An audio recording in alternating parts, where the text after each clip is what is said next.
वाकई बेकीमत है। दुनिया आज भी औरत को या तो एक बोझ समझती है या एक शय जिसे कभी आज़ादी के नाम पर बेहयाई की तरफ धकेला जाता है और कभी गैरत के नाम पर कैद कर दिया जाता है।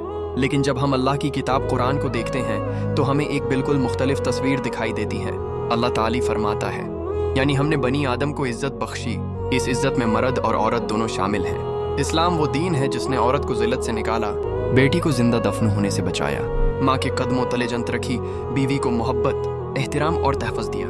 रसूलुल्लाह सल्लल्लाहु अलैहि वआलिहि वसल्लम ने फरमाया, तुम में सबसे बेहतरीन वो है जो अपनी औरतों के साथ बेहतरीन सलूक करे। ये वो दीन है जो औरत को काबिल एहतराम, काबिल इज्जत और माशरे की बुनियाद करार देता है।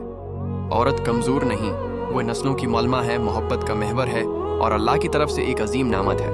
ए बहन, ए बेटी, तुम बेकीमत नहीं हो, तुम बहुत कीमती हो अल्लाह की नज़र में, कुरान की रोशनी में और दीन की बुनियाद पर। तुम्हारी कदर दुनिया से नहीं, तुम्हारे रब से है।